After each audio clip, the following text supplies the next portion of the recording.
Elizabeth Babu. എൻ്റെ സ്ഥലം തിരുവല്ലയാണ്. ഞാൻ ജോലി ചെയ്യുന്നത് മാഞ്ചസ്റ്റർ UK-യിലാണ്. കൃപാസന അമ്മ വഴി എൻ്റെ ജീവിതത്തിൽ എനിക്ക് ലഭിച്ച രോഗസൗഖ്യങ്ങളും അനുബന്ധ അനുഗ്രഹങ്ങളെയും കുറിച്ച് പറയുവാനായിട്ട്, അമ്മയുടെ പ്രത്യക്ഷീകരണ സാക്ഷിയായിട്ട് ഈ വിശുദ്ധ സ്ഥലത്ത് നിൽപ്പാൻ എന്നെ അനുഗ്രഹിച്ച സ്വർഗത്തിന് ഞാൻ നന്ദി പറയുന്നു. ഞാൻ ഉടമ്പടി എടുക്കുന്നത് മെയ് 20-നാണ്. 2025 മെയ് 20-നാണ് ഞാൻ ഉടമ്പടി എടുക്കുന്നത്. ഉണ്ടായ പ്രശ്നം എന്ന് വെച്ച് കഴിഞ്ഞാൽ, എൻ്റെ ഈ കാലിന്, എൻ്റെ ലെഫ്റ്റ് കാലിന് UK-യിലെ ഒരു എനിക്ക് യൂറിനറി ഇൻഫെക്ഷൻ വരികയും അവിടുന്ന് ഒരു ആൻറ്റിബയോട്ടിക് എടുത്തത് മൂലം എൻ്റെ കാലിന് ഒരു ബ്ലിസ്റ്റർ ഫോം ആവുകയും അവരത് കീറുകയും ചെയ്തു. കീറിക്കഴിഞ്ഞ് കുറച്ച് 1-2 മാസത്തിനുള്ളിനകത്ത് ഒരു ഇൻഫെക്ഷൻ, ഒരു ഫ്ലെഷ് ഈറ്റിംഗ് ബാക്ടീരിയ ഗ്രോത്ത് ആവുകയും അത് മേളിലേക്ക് കയറി വരികയും എൻ്റെ ലെഫ്റ്റ് കാല് മുട്ടിന് വെച്ച് മുറിക്കണമെന്ന് പറയുകയും ചെയ്തു. അവിടെ അങ്ങനെ ഞാൻ ഏപ്രിൽ മാസം മുതൽ ഞാൻ സിക്ക് ലീവിലായിരുന്നു. അതങ്ങനെ പെട്ടെന്ന് ഞാൻ ജൂലൈയിൽ ഞാൻ നാട്ടിലേക്ക് വരികയുമായിരുന്നു. ഞാൻ പറഞ്ഞു, എനിക്ക് അവിടുത്തെ ട്രീറ്റ്മെൻറ്റ് വേണ്ട, ഞാൻ എൻ്റെ നാട്ടിലേക്ക് പോകുവാണ് എന്ന് പറഞ്ഞിട്ട് ഞാൻ നാട്ടിലേക്ക് വന്നതാണ്. അങ്ങനെ ടോട്ടൽ 5 സർജറി എൻ്റെ കാലിന് കഴിഞ്ഞു. എന്നിട്ടും പക്ഷെ മുറിവ് ഉണങ്ങുന്നുണ്ടായിരുന്നില്ല.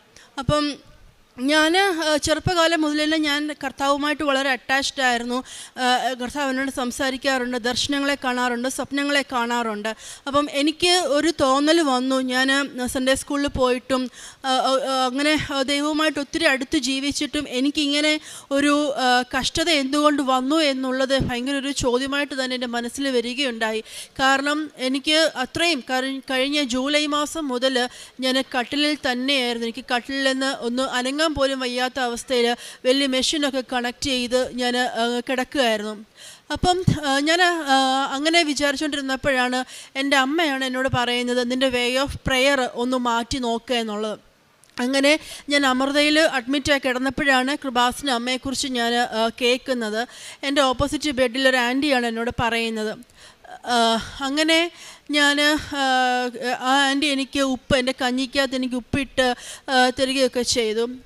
ഞാൻ പ്രാർത്ഥിച്ച് ഈ ജൂലൈ മുറിവ് ഉണങ്ങുന്നുണ്ടായിരുന്നില്ല. അങ്ങനെ എല്ലിൽ അത് ഇൻഫെക്ഷൻ ആവുകയൊക്കെ ചെയ്തു. അങ്ങനെ ഞാൻ ഭയങ്കര എൻ്റെ ജോലിക്കും പ്രശ്നമായി, ടെർമിനേഷൻ എന്നുള്ള അവസ്ഥയിലൊക്കെ വന്നു കഴിഞ്ഞപ്പോൾ ജൂൺ 16-ാം തീയതി ഞാൻ അമ്മയോട് ഞാൻ പറഞ്ഞു, അമ്മ എനിക്ക് ഒരു അത്ഭുതം തന്നേ പറ്റുള്ളൂ. കാരണം ഞാൻ വേദപുസ്തകത്തിൽ വായിച്ചിട്ടുണ്ട്, നോഹയുടെ പെട്ടകം അരരാത് പർവ്വതത്തിൽ ഉറച്ചത് 7-ാം മാസം ആണ് എന്ന് ഞാൻ വായിച്ചിട്ടുണ്ട്. അപ്പം ഞാൻ ജൂൺ മാസത്തിൽ ഞാൻ പ്രാർത്ഥിച്ചു അമ്മയോട്, അമ്മ എനിക്ക് നെക്സ്റ്റ് മാസം എനിക്കൊരു അനുഗ്രഹം തന്നേ പറ്റുള്ളൂ എന്ന് ഞാൻ പ്രാർത്ഥിച്ചു. പിന്നെ എൻ്റെ എല്ലാ പ്രാർത്ഥനകളിലും, പ്രത്യക്ഷീകരണ പ്രാർത്ഥനയിലെല്ലാം എപ്പോഴും ഞാനിങ്ങനെ തൈലം പുരട്ടി, കാലിൽ തൈലം പുരട്ടി പ്രാർത്ഥിക്കുകയും ഫുഡ് കഴിക്കുമ്പോൾ ഉപ്പ് ചേർത്ത് കഴിക്കുകയൊക്കെ ചെയ്തു. അങ്ങനെ ഡെയിലി ഡ്രസ്സിങ് ആണ് ചെയ്യുന്നത്. എൻ്റെ അമ്മയാണ് എനിക്ക് ഡ്രസ്സിങ് ചെയ്തു തന്നുകൊണ്ടിരുന്ന കാലിന്. അങ്ങനെ ജൂലൈ മാസം 17-ാം തീയതി ഡ്രസ്സിങ് ചെയ്യാനായിട്ട് ഡ്രസ്സിങ് ഓപ്പൺ ചെയ്തപ്പോൾ അങ്ങനെ ആ വൂണ്ട്, അത് വലിയൊരു കുഴിയായിരുന്നു ചെറിയ വിരലിൻ്റെ താഴെയായിട്ടത്. കാരണം എനിക്ക് എൻ്റെ കാലിൻ്റെ അടിയിൽ എനിക്ക് ഫ്ലഷ് ഇല്ല, മാംസം ഇല്ല. അത് ഫുള്ള് അത് സ്കൂപ്പ് ചെയ്ത് എടുത്ത് കളഞ്ഞതാണ്. പിന്നെ എൻ്റെ ഈ കാലിൽ നിന്ന് ഇവിടെ സ്കിൻ ഗ്രാഫ്റ്റിംഗ് ചെയ്തതാണ്. ഇവിടുന്ന് തൊല്ലിയെടുത്ത് കാലിൻ്റെ അടിയിൽ വെച്ച് പിടിപ്പിച്ചിരിക്കുകയാണ്. അന്നേരം അങ്ങനെ എന്ന് കഴിഞ്ഞപ്പോഴത്തേക്ക് ആ മുറിവ് കംപ്ലീറ്റ് ആയിട്ട് ആ കുഴി അവിടെ കാണുന്നുണ്ടായിരുന്നില്ല ജൂലൈ 17-ാം തീയതി. അപ്പം അമ്മേനെ ഞാൻ എൻ്റെ കൂടെ കൂട്ടിയതിന് ശേഷം അമ്മ എനിക്ക് ചെയ്തു തന്ന അനുഗ്രഹങ്ങൾ അത്രയ്ക്കും വലിയ വലിയ കാര്യങ്ങളാണ്. കാരണം മെഡിക്കൽ സയൻസ് തള്ളിക്കളഞ്ഞു. കാരണം അവർ ശരിയാകും എന്ന് പറയുന്നതല്ലാതെ അതങ്ങോട്ട് എനിക്ക് ഒന്നും, കാരണം പുതിയ മുറിവ് ഉണ്ടാകുന്നു, എല്ലിലേക്ക് ബാധിക്കുന്നു. അവസാനം ഡോക്ടർ പറഞ്ഞു ചെറിയ വിരൽ മുറിച്ച് കളയണം എന്ന് പറഞ്ഞ അവസ്ഥയിലേക്ക് എത്തിയപ്പോൾ ഞാൻ കണ്ടിന്യൂസ് ആയിട്ട് ഇങ്ങനെ അമ്മയെക്കുറിച്ച് അറിഞ്ഞപ്പോൾ മുതൽ തന്നെ ഞാൻ അമ്മയുടെ ഇവിടുത്തെ സാക്ഷ്യം കേൾക്കുകയും പിന്നീട് അച്ഛൻ്റെ ടോക്കുകളൊക്കെ ദിവസവും എൻ്റെ ദിവസം തുടങ്ങുന്നത് തന്നെ ഡെയിലി ബ്രെഡ് കേട്ടുകൊണ്ടാണ് തുടങ്ങുന്നത്. അങ്ങനെ അമ്മയുമായിട്ട് ഒത്തിരി കൂടുതൽ അടുക്കുവാനായിട്ട് എനിക്ക് സാധിച്ചു. അങ്ങനെ ഒരു മുറിവ്, നോൺ ഹീലിംഗ് അൾസർ എനിക്ക് അമ്മയുടെ കൃപയാൽ എനിക്കത് ഉണക്കി തന്നു.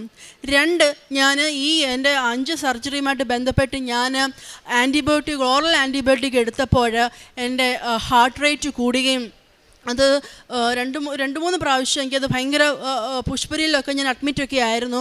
അങ്ങനെ എൻ്റെ ഹാർട്ട് റേറ്റ് 200-250 ഒക്കെ ആവുകയും ഭയങ്കര വെപ്രാളപ്പെടുന്നൊരവസ്ഥയൊക്കെ എനിക്ക് ഉണ്ടാകുന്നുണ്ട് ഇടയ്ക്കിടയ്ക്ക്. അപ്പം അത് മുതൽ ഞാൻ ഈ കാശുരൂപ എപ്പോഴും ഞാൻ എപ്പോഴും എൻ്റെ കൂടെ ഉണ്ട്. എനിക്ക് വരാൻ പറ്റാത്തത് കൊണ്ട് എൻ്റെ അമ്മേനെ ഞാൻ ഉടമ്പടി എടുക്കുവാൻ വേണ്ടിയിട്ട് മാർച്ച് 12-ാം തീയതി വരികയും അപ്പോൾ അമ്മയുടെ കാശുരൂപം എനിക്ക് തരികയും ഉണ്ടായി. അപ്പോൾ എപ്പോഴും ഞാൻ കാശുരൂപം എപ്പോഴും എൻ്റെ കയ്യിൽ വെക്കാറുണ്ട്. അപ്പോൾ അന്നേരം എപ്പോഴും ഒരു ദിവസം കാശുരൂപം എൻ്റെ കയ്യിൽ നിന്ന് മാറിപ്പോയ സമയത്ത് ഞാൻ ടേബിളിൽ ഊരി വെച്ചിരിക്കുകയായിരുന്നു. അങ്ങനെ സഡൻ BP ലോ ആകും. അങ്ങനെയൊക്കെയുള്ളൊരവസ്ഥയിൽ ഞാൻ ഇങ്ങനെ കിടന്നു എന്തോ ഇങ്ങനെ പെട്ടെന്ന് തിരിഞ്ഞപ്പോഴത്തേക്കും എനിക്ക് ഭയങ്കരമായിട്ട് എനിക്ക് ഹാർട്ട് റേറ്റ് കൂടുകയും ഭയങ്കരമായിട്ട് വെപ്രാളം വരികയും ചെയ്തു. അപ്പം ഞാൻ അമ്മയോട് പെട്ടെന്ന് പറഞ്ഞു, അമ്മ കാശുരൂപം എടുത്ത് തരാൻ പറഞ്ഞു. കാശുരൂപം തിരിച്ച് ഞാൻ എൻ്റെ കയ്യിൽ വെച്ചപ്പം എനിക്ക് അടുത്ത വാക്ക് എനിക്ക് പറയാൻ ഉദ്ദേശിക്കുന്ന ഇൻസ്റ്റൻ്റ്ലി എന്നുള്ള വാക്ക് എനിക്ക് ഇപ്പം പറയാനായിട്ട് കിട്ടുന്നത്. തൽക്ഷണം തന്നെ എൻ്റെ ഹാർട്ട് റേറ്റ് 200-220 നിന്ന് 160 വരികയും പിന്നീട് എനിക്ക് ഒരു 2-3 മാസമായിട്ട് എൻ്റെ ഹാർട്ട് റേറ്റിൻ്റെ ഒരു ഇഷ്യൂ എനിക്ക് ഉണ്ടായിട്ടുമില്ല. 3-ാമത്തെ കാര്യം, ഞാൻ ജാനുവരിയിൽ ഞാൻ ഡോക്ടറിനോട് പറഞ്ഞു പതുക്കെ നടക്കാൻ തുടങ്ങുക എന്ന് എന്നോട് പറഞ്ഞിട്ടുണ്ടായിരുന്നു. അങ്ങനെ ഞാൻ മാഞ്ചസ്റ്ററിലേക്ക് ഞാൻ തിരികെ പോയി കുറച്ച് കഴിഞ്ഞപ്പോഴത്തേക്ക് ഫെബ്രുവരി 5-ാം തീയതി ഞാൻ കിടന്നു. ഫെബ്രുവരി 6-ാം തീയതി ഞാൻ എഴുന്നേൽക്കുമ്പോൾ എൻ്റെ മുൻപിൽ മുഴുവൻ ഇരുട്ടാണ്. അന്നേരം ഒന്നും മനസ്സിലായില്ല, എൻ്റെ കാഴ്ച നഷ്ടപ്പെട്ടു പോയി എന്നുള്ളത് എനിക്ക് മനസ്സിലായിട്ടുണ്ടായിരുന്നില്ല. പിന്നെയും പെട്ടെന്ന് അതേ കൂട്ട് തന്നെ നാട്ടിലേക്ക് തിരികെ വരികയും മധുര അരവിന്ദ് ഹോസ്പിറ്റലിൽ ട്രീറ്റ്മെൻറ്റൊക്കെ എടുക്കുകയായിരുന്നു. അങ്ങനെ അന്നേരമൊക്കെ തന്നെയും അമ്മയുടെ തൈലം ഉപയോഗിച്ച് എൻ്റെ കണ്ണിൽ ഞാൻ പുരട്ടി, 2 കണ്ണുകളിലും പുരട്ടി ഞാൻ പ്രാർത്ഥിക്കാറുണ്ടായിരുന്നു. കാരണം എനിക്ക് ഈ ആൻറ്റിബയോട്ടിക് ഇങ്ങനെ എടുത്തത് മൂലം എനിക്ക് ഭയങ്കരമായിട്ട് ഛർദിലൊക്കെ വരികയും അങ്ങനെ എൻ്റെ 2 കണ്ണുകളുടെ റെറ്റിന ഇളകി പോവുകയും ചെയ്തിരുന്നു. അങ്ങനെയാണ് കംപ്ലീറ്റ് ആയിട്ട് എനിക്ക് കാഴ്ച നഷ്ടപ്പെട്ടു പോവുകയും ചെയ്തു. ഞാൻ മെയ് 20-ന് ഞാൻ ഇവിടെ വരുമ്പോൾ എനിക്ക് ഒന്നും കാണാൻ എനിക്ക് സാധിച്ചിരുന്നില്ല, ഞാൻ ബ്ലൈൻഡ് ആയിരുന്നു. പക്ഷെ ഇപ്പം എനിക്ക് ആൾക്കാരെയൊക്കെ കാണാം. ഇന്നലെ ഞാൻ മധുരയിൽ പോയിട്ട് രാത്രി വീട്ടിൽ വന്നതേ ഉള്ളൂ. അപ്പം എനിക്ക് ആ ഒരു ഡിപ്പെൻഡൻസി ലെവൽ, ആ കംപ്ലീറ്റ് ഡിപ്പെൻഡൻസി ലെവലിൽ നിന്ന് എനിക്ക് മാറി എൻ്റെ കാര്യങ്ങൾ സ്വയമായിട്ട് ചെയ്യാൻ തരത്തിലുള്ള ഒരു കാഴ്ച എനിക്ക് അമ്മ തരികയും ചെയ്തു. ഞാൻ ഈ ഫെബ്രുവരിയിൽ ഞാൻ നാട്ടിൽ വന്നപ്പം ഞാൻ വിഷമിച്ച് അങ്ങനെ ഒരു ഇരുന്ന സമയത്ത് ഞാൻ എൻ്റെ അമ്മ എൻ്റെ റൂമിൽ വരികയും അപ്പം അമ്മയെന്ന് ഞാൻ വിളിച്ചപ്പോൾ എൻ്റെ അമ്മ എന്നോട് പറഞ്ഞു, നീനു നിൻ്റെ മനസ്സിൽ വരുന്ന ചോദ്യം ചോദിക്കേണ്ട, കാരണം നമുക്ക് ദൈവത്തെ ക്വസ്റ്റ്യൻ ചെയ്യുവാനായിട്ട് ഒരു റൈറ്റുമില്ല എന്ന് പറഞ്ഞു. അപ്പം എനിക്കത് ഇതുവരെ ഞാൻ എൻ്റെ ജീവിതത്തിൽ ഞാൻ എൻ്റെ കർത്താവിനെ ഞാൻ ചോദ്യം ചെയ്തിട്ടില്ല. അപ്പം ഞാൻ ക്ഷമ പറയുകയും ഞാൻ കുറേ നേരം ഇങ്ങനെ പ്രത്യക്ഷീകരണ പ്രാർത്ഥന ചൊല്ലി, വിശ്വാസ പ്രമാണമൊക്കെ ചൊല്ലി കുറേ നേരം ഞാൻ പ്രാർത്ഥിച്ചു കഴിഞ്ഞപ്പം എൻ്റെ മനസ്സിലേക്ക് പെട്ടെന്നൊരു വാക്യം വരികയാണ്. എനിക്കതിൻ്റെ കോണ്ടെക്സ്റ്റോ കാര്യങ്ങളൊന്നും അറിയത്തില്ലായിരുന്നു. പക്ഷേ എൻ്റെ മനസ്സിലേക്കൊരു വാക്യം വരികയാണ്, അന്യരുടെ കണ്ണാലല്ല എൻ്റെ സ്വന്തം കണ്ണാൽ ഞാൻ എൻ്റെ ഉടയവനെ കാണുമെന്നുള്ളൊരു കാര്യം. അപ്പം എനിക്ക് ആദ്യം ഒന്നും എനിക്ക് മനസ്സിലായില്ല, അതെന്താണ് ഇങ്ങനെ വരുന്നത്, ഇങ്ങനൊരു വാക്യം ഒന്നും മനസ്സിലായില്ല. പിന്നീട് ഞാൻ 1-2 പേരോട് ചോദിച്ചപ്പോൾ പറഞ്ഞു, ഇത് ഇയ്യോബിൻ്റെ ജീവിതത്തിൽ ഇയ്യോബ് പറയുന്നൊരു കാര്യമാണ് എന്നുള്ളത്. അന്ന് എനിക്ക് മനസ്സിലായി എനിക്ക് പൂർണ്ണമായും എനിക്ക് കാഴ്ച കിട്ടും എന്ന്. കാരണം എൻ്റെ സ്വന്തം കണ്ണാൽ തന്നെ ഞാൻ ബൈബിൾ വായിച്ചിട്ട് ഇപ്പോൾ 9 മാസമായി. അല്ലാത്ത പറഞ്ഞതുപോലെ ഭയങ്കര അറ്റാച്ച്ഡ് ആയിരുന്നു. എന്ത് വന്നാലും എന്ത് ഫീലിങ്സ് ആണെങ്കിലും ബൈബിൾ എടുത്ത് വായിക്കുന്ന ഒരു ഇതായിരുന്നു. അപ്പം ബൈബിള് വായിക്കാത്തൊരവസ്ഥ എനിക്ക് ഭയങ്കര ഒരു ബുദ്ധിമുട്ടായിരുന്നു. അപ്പോൾ അന്നേരം എൻ്റെ മനസ്സിലേക്ക് വന്നതാണ് എനിക്ക് തീർച്ചയായും എനിക്ക് കാഴ്ച ലഭിക്കുമെന്നുള്ളത്. അത് ഇന്നലെ എനിക്ക് ഡോക്ടർ അത് നീ കണ്ണിൻ്റെ കാഴ്ച ഇമ്പ്രൂവ് ആകുന്നുണ്ട് എന്നുള്ള ഒരു മാതാവ് എനിക്കത് നടത്തി തന്നു എന്നുള്ളതാണ്. നാലാമത്തെ ഒരു കാര്യം, ഞാൻ കൊച്ചിലെ മുതലേ തന്നെ എനിക്ക് ഒരു ബുദ്ധിമുട്ടുണ്ടായിരുന്നു. രാത്രിയിൽ ഭയങ്കരമായിട്ട് ഉറക്കം ഡിസ്റ്റർബ്ഡ് ആകുന്ന ഒരു ബുദ്ധിമുട്ട് എനിക്കുണ്ടായിരുന്നു. കാരണം എനിക്ക് രാത്രിയിൽ കിടക്കുമ്പോൾ എനിക്ക് ഈ പാമ്പിനെ സ്വപ്നം കാണുന്നൊരു ബുദ്ധിമുട്ട് എനിക്കുണ്ടായിരുന്നു. അതുകൊണ്ട് എനിക്ക് ശരിക്കും ഉറങ്ങാനായിട്ട് എനിക്ക് സാധിച്ചിരുന്നില്ല. സ്കൂളിൽ പഠിക്കുമ്പോൾ ഒക്കെ തന്നെ സ്കൂളിലോട്ട് വീട്ടിൽ നിന്ന് ഇറങ്ങുമ്പോൾ മുതൽ തന്നെ ഇങ്ങനെ ഇവരെ ഇങ്ങനെ എൻ്റെ വഴിയിൽ കാണുകയും ചില സമയത്ത് അടുത്ത കാൽച്ചുവട് വെക്കുന്നത് മേ ബി അതിൻ്റെ മുകളിലേക്കൊക്കെ ആയിരിക്കും. പക്ഷെ അവിടെ നിന്നെല്ലാം എന്നെ രക്ഷപ്പെടുത്തിക്കൊണ്ട് വന്നു. അങ്ങനെ ഞാൻ കഴിഞ്ഞ ആഴ്ച ഇങ്ങനെ 28-ാം തീയതി ഞാൻ എൻ്റെ ബെഡിൽ ഇരിക്കുമ്പോൾ അമ്മ എൻ്റെ മനസ്സിലേക്ക് എനിക്കൊരു ചിന്ത തരികയാണ്, നീനു നിൻ്റെ വീടിനകത്ത് പാമ്പുണ്ട്, നീ സൂക്ഷിക്കണമെന്നുള്ള ഒരു മെസ്സേജ് എൻ്റെ അമ്മ എനിക്ക് എൻ്റെ മനസ്സിലേക്ക് തരികയാണ്.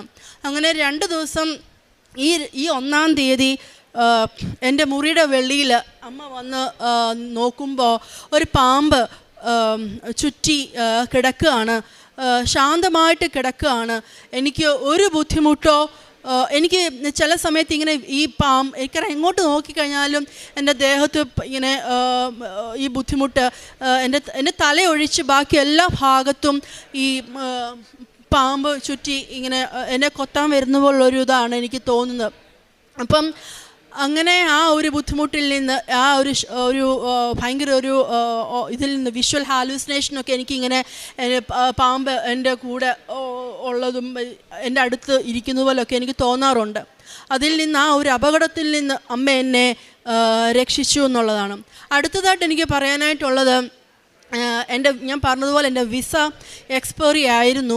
അപ്പം UK ഗവൺമെൻറ് പല പ്രാവശ്യം മെയിൽ അയച്ചു, എനിക്ക് ട്രാവൽ ചെയ്യാനായിട്ട് എനിക്ക് പറ്റില്ല, എനിക്ക് എന്തെങ്കിലും ഒരു ചാൻസ് എനിക്ക് ഇന്ത്യയിൽ നിന്ന് തന്നെ എൻ്റെ വിസ റിന്യൂവൽ ചെയ്യാനായിട്ടുള്ളൊരു സാധ്യതയുണ്ടോ എന്ന് ഞാൻ ചോദിക്കുന്നുണ്ടായിരുന്നു. പക്ഷെ അവർ പറഞ്ഞു അത് റിന്യൂവൽ ആയതുകൊണ്ട് UK തന്നെ മാഞ്ചസ്റ്ററിൽ തന്നെ തിരിച്ചു ചെല്ലണം, അല്ലാതെ പറ്റില്ല എന്ന് പറഞ്ഞു.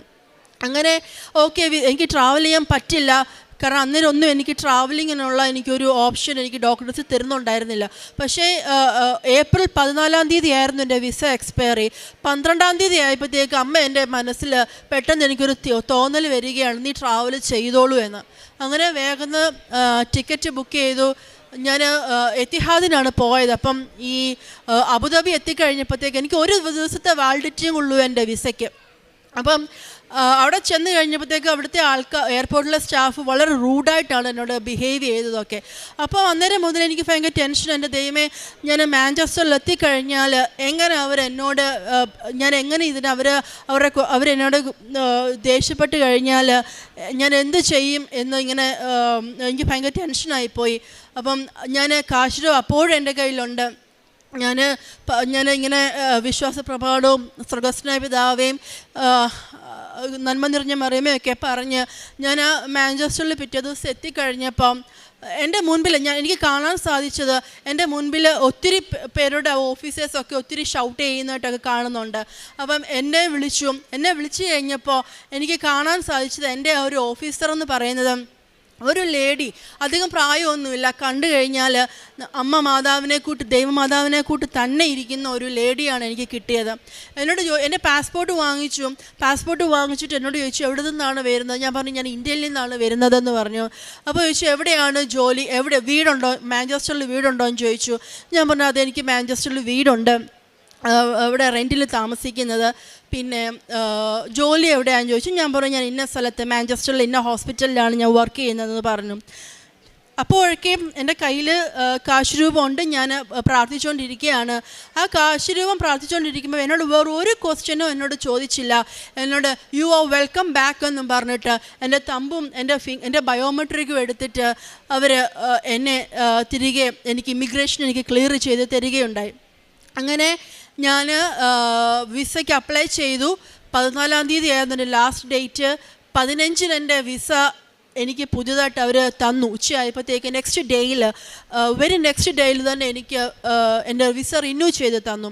17-ാം തീയതി ഞാൻ കൊച്ചിലെ മുതലേ രാത്രിയിലൊക്കെയും കിട്ടുന്ന സമയത്തൊക്കെ ഞാൻ പ്രാർത്ഥിക്കും. ഞാൻ രാത്രിയിലൊക്കെ ഉറക്കത്തിൽ നിന്ന് എഴുന്നേറ്റിരുന്ന് പ്രാർത്ഥിക്കും.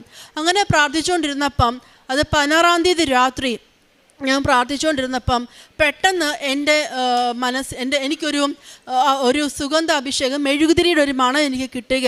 അപ്പം എനിക്ക് സമയം, കണ്ണ് കാണാത്തതുകൊണ്ട് എനിക്ക് സമയം ഒന്നും എനിക്കറിയില്ല. അപ്പം എൻ്റെ മനസ്സിലേക്ക് ജനൽ തുറന്ന് കിടക്കുകയായിരുന്നു. അപ്പോൾ എൻ്റെ മനസ്സിലേക്ക് വന്നു, ദൈവമേ, ഈ നേരത്ത് ഈ പാതിരയ്ക്ക് ആരാണ് ഇവിടെ മെഴുകുതിരി കത്തിക്കുന്നതെന്നുള്ളത്. അപ്പം ഞാൻ പ്രാർത്ഥിച്ചു കഴിഞ്ഞിട്ട് ഞാൻ അപ്പുറത്തെ മുറിയിൽ പോയിരുന്ന് കഴിഞ്ഞപ്പം എൻ്റെ മുൻപിൽ ഓപ്പോസിറ്റ് വോളിൽ, ഓപ്പോസിറ്റ് ഭിത്തിയിൽ എനിക്ക് ഇങ്ങനെ ഒരു ഔട്ട്ലൈൻ കാണുകയാണ്. അതെന്ന് വെച്ച് കഴിഞ്ഞാൽ പണ്ടത്തെ ഈ യഹൂദ സ്ത്രീകളുടെയൊക്കെ പടം പോലത്തെ, ശിരോവസ്ത്രം പോലത്തെ ഒരു ഔട്ട്ലൈനാണ് ഞാൻ കാണുന്നത്. ഒരു ബ്ലൂവിഷ് സിൽവർ ഗ്രേ കളറിലുള്ള ഒരിത്. അപ്പം ഞാൻ അവിടെ ഇരുന്ന് കഴിഞ്ഞപ്പം അതിങ്ങനെ എൻ്റെ നേർക്ക് ഇറങ്ങി വരുന്ന പോലെയാണ് എനിക്ക് തോന്നിയത്. എന്നോട് എന്തോ പറയാൻ ശ്രമിക്കുന്നത് പോലെയാണ് എനിക്ക് തോന്നിയത്. അപ്പം ഞാൻ വിചാരിച്ചമ്മേ, എൻ്റെ കണ്ണിന് എന്താ പറ്റിയത്? ഒന്നാമത് എനിക്ക് കണ്ണ് കാണത്തില്ല. അപ്പോൾ ഈ എന്താണ്, കണ്ണ് ചിമ്മിച്ചിമ്മി ഞാൻ നോക്കുമ്പോഴും ആ അമ്മ എൻ്റെ അടുക്കൽ അമ്മയാണ് എന്നുള്ള എൻ്റെ ആ രൂപം ഭിത്തിയിൽ നിറങ്ങി എൻ്റെ അടുക്കിലേക്ക് വരുന്നത് പോലെയാണ് എനിക്ക് തോന്നിയത്. അപ്പോൾ ഞാൻ വേഗം ഫോൺ കട്ട് ചെയ്തിട്ട് ഞാൻ അമ്മയെ വിളിച്ചു. ഞാൻ വിചാരിച്ചു ഇനി എല്ലാം നാട്ടിലുള്ള എന്തെങ്കിലും നമുക്ക് അങ്ങനെ തോന്നുമല്ലോ വേറെ സ്ഥലത്ത് നിൽക്കുമ്പോൾ. ഞാൻ അമ്മയെ വിളിച്ചു. അമ്മയോട് ചോദിച്ചു, അമ്മ പ്രത്യക്ഷീകരണ പ്രാർത്ഥന ചൊല്ലുവാണോ എന്ന് ചോദിച്ചപ്പം അമ്മയോട് പറഞ്ഞു, അല്ല, ഇവിടെ ഇപ്പം രാവിലെ 7 മണിയായി, ഞാൻ ജോലി ചെയ്യുകയാണ് എന്ന് പറഞ്ഞു. അങ്ങനെ ആയപ്പോഴത്തേക്ക് എനിക്ക് മനസ്സിലായി സഞ്ചാരി മാതാവ് എൻ്റെ അടുക്കൽ വന്നതാണ് എന്നുള്ള ഒരു വിശ്വാസം എനിക്കുണ്ടായി. കാരണം അപ്പം എനിക്ക് കംപ്ലീറ്റ് ബോധ്യമായി, അമ്മ എൻ്റെ കൂടെ തന്നെ ഉണ്ട്, എനിക്ക് പൂർണ്ണമായിട്ടും കാഴ്ച ലഭിക്കും, ദൈവവചനം വായിക്കാൻ തക്കതായിട്ടുള്ള കാഴ്ച എനിക്ക് ലഭിക്കും. ഇതുവരെ ഞാൻ കൃപാസന പത്രം വായിച്ചിട്ടില്ല, അതിനും അമ്മ എന്നെ സഹായിക്കും, എനിക്കതിനൊരു അവസരം കിട്ടും എന്ന് എനിക്ക് ഉത്തമമായുള്ളൊരു വിശ്വാസം എനിക്കുണ്ട്. അമ്മയുടെ പ്രത്യക്ഷീകരണ സാക്ഷിയായിട്ട് എന്നെ ഈ ലോകത്തിന് മുൻപിൽ നിർത്തണേ എന്നും കൂടെ ഞാൻ പ്രാർത്ഥിക്കുന്നു. കാരുണ്യ പ്രവൃത്തികൾ ചെയ്തത് പൊതിച്ചോറ് കൊടുക്കാറുണ്ട്. പിന്നെ നമുക്ക് കിട്ടുന്ന വരുമാനത്തിലൊരു ഭാഗം മാറ്റി വെച്ചിട്ട് അത് അർഹതപ്പെട്ടവർക്ക് കൊടുക്കും. പിന്നെ കൃപാസന പത്രമാണെങ്കിൽ ക്രൈസ്തവർക്കും അക്രൈസ്തവർക്കും എല്ലാം വിശ്വാസപ്രമാണം ചൊല്ലി കൊടുക്കാറുണ്ട്. ഞങ്ങൾക്ക് ഇത്രയും നല്ലൊരു വിടുതലും ഞങ്ങളുടെ കുടുംബത്തിന് സന്തോഷവും തന്ന അമ്മ മാതാവിനും തിരുക്കുമാരനും 1000 നന്ദി. ഈ പ്ലാറ്റ്ഫോമിൽ ഞങ്ങൾക്ക് നിൽക്കാൻ ഒരു യോഗ്യതയുമില്ല, പക്ഷേങ്കിൽ ഇതിനും ഒരു അവസരം തന്ന അമ്മ മാതാവിന് നന്ദി.